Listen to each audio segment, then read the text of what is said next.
മലപ്പുറം മഞ്ചേരിയിൽ ബിൽഡിംഗിന് മുകളിൽ അസ്ഥിക്കൂടം കണ്ടെത്തിയിരിക്കുന്നു. 2 മാസത്തിലധികം പഴക്കമുണ്ടെന്ന് പോലീസ്. നാളെ ഫോറൻസിക് സംഘം പരിശോധന നടത്തും. അരുൺ അമൃതനാഥ് വിവരങ്ങളുമായിട്ടുണ്ട്. അരുൺ, ഇത് എപ്പോൾ ആരാണ് ഈ ടെറസിൽ അസ്ഥിക്കൂടം കണ്ടത്? ആദ്യം ഇപ്പോൾ മറ്റു പരിശോധനകൾ ഉൾപ്പെടെയുള്ള കാര്യങ്ങൾ എവിടെ വെച്ച് എങ്ങനെയാണ് നടക്കുക? പക്ഷേ രാത്രി 9 മണിയോടുകൂടിയാണ് ഈ ചെറണിയിലെ ഈ കെട്ടിടത്തിന് മുകളിൽ നിന്ന് അസ്ഥികൂടം കണ്ടെത്തുന്നത്. ഇത് ചെറണി എന്ന് പറയുന്നത് മഞ്ചേരി നിലമ്പൂർ റോഡിൽ ഉള്ള ഒരു പ്രദേശമാണ്. ഇവിടുത്തെ ഒരു വ്യാപാര സ്ഥാപനത്തിന്റെ സ്റ്റോക്ക് റൂമാണ്.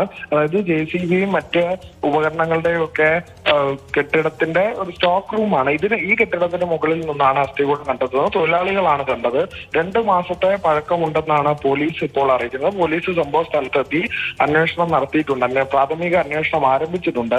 അപ്പോൾ തന്നെ ഈ ഒരു നഗരമേഖലയിലുള്ള ഈ ഒരു കെട്ടിടത്തിൽ ഈ 2 മാസമായിട്ടും ആരുടെയും ശ്രദ്ധയിൽപ്പെട്ടില്ല എന്നുള്ള ചോദ്യങ്ങളൊക്കെ അവിടെ ബാക്കിയാണ്. ചില സ്വാഭാവികതകളൊക്കെ അവിടെ ബാക്കിയാണ് എന്നുള്ളത് തന്നെയാണ്. എന്തായാലും നാളെ ഫോറൻസിക് സംഘം എത്തും. പോലീസ് പ്രാഥമിക വിവരങ്ങളെല്ലാം ലഭിച്ച് അന്വേഷണത്തിലാണ്. ഈ പ്രദേശത്ത് 2 മാസത്തിനുള്ളിൽ മിസ്സിംഗ് കേസുകളൊന്നും സ്റ്റേഷൻ പരിധിയിലില്ല എന്നാണ് പോലീസ് പറഞ്ഞത്. സമീപ സ്റ്റേഷൻ പരിധിയിലൊക്കെ കേന്ദ്രീകരിച്ച് പോലീസ് അന്വേഷണം പ്രാഥമിക ഘട്ടത്തിലേക്ക് കടന്നിട്ടുമുണ്ട്. അക്ഷയ.